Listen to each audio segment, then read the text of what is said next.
Vamos mergulhar na história de como uma banda conseguiu, em apenas 8 meses, virar a cultura de um país de cabeça para baixo. Um feito tão espetacular quanto a sua breve existência. Pois é, essa é a inacreditável, mas completamente verdadeira história dos Mamonas Assassinas. Uma banda cuja jornada brilhou de um jeito absurdo, mas que infelizmente se apagou rápido demais. Mas antes de serem esses superstars da comédia, eles eram uma coisa totalmente diferente. Para entender esse fenômeno, a gente precisa voltar um pouquinho no tempo, para quando eles eram uma banda de rock sério, sabe? E que lutavam muito para conseguir um espacinho ao sol. O contraste é gritante, né? Durante anos, como Utopia, eles tinham essa pegada de rock sério, tocavam covers de bandas como Legião Urbana, mas o sucesso mesmo, aquele grande, não vinha. Eles passaram tipo meia década ali ralando, aprimorando o som, mas aquela abordagem mais séria simplesmente não conectava com o público, não engrenava. Foi aí que veio a grande virada. Aquele momento em que eles tomaram uma decisão que mudou absolutamente tudo.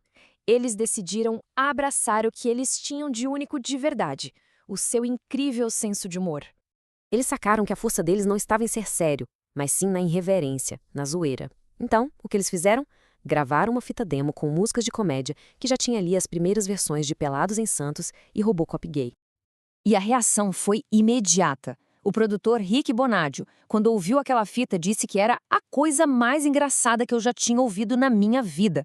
Ele viu na hora o potencial daquele som que era hilário e totalmente novo. E para fechar essa transformação, faltava um nome novo. E olha, as opções eram, bem, absurdas. Depois de pensar nessas ideias, o baixista Samuel Rioli sugeriu Mamonas Assassinas. E pegou na hora. Então pronto. Com um nome novo e um som que era a cara deles, o que aconteceu em seguida foi algo sem precedentes na história da música brasileira. Uma coisa que ninguém estava preparado para ver. O único álbum de estúdio deles, lançado em junho de 95, vendeu mais de 3 milhões de cópias. Isso rendeu para eles um certificado de diamante. No auge do sucesso, eles quebraram um recorde no Brasil. Venderam 25 mil cópias do álbum em um único dia. É muita coisa.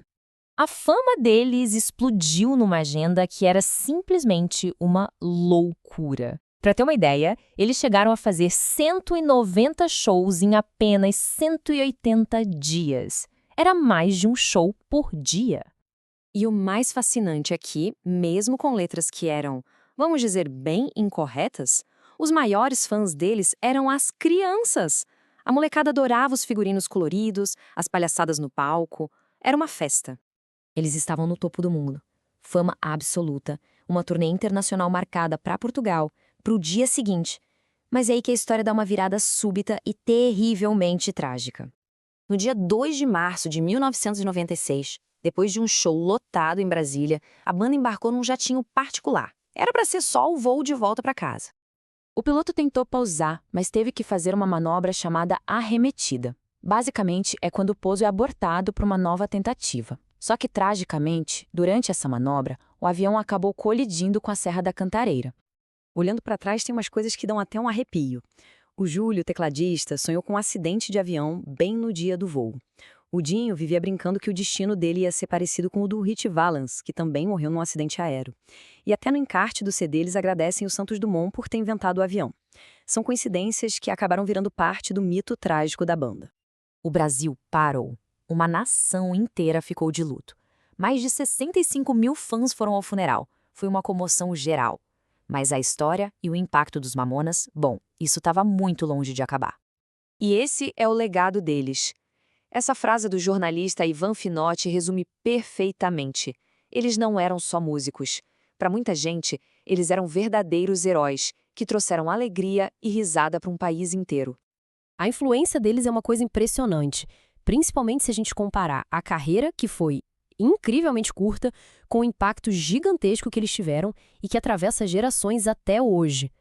No final das contas, o que eles deixaram foi uma mensagem muito poderosa, a de que é possível ter sucesso sendo autenticamente quem se é, sem pedir desculpas por isso.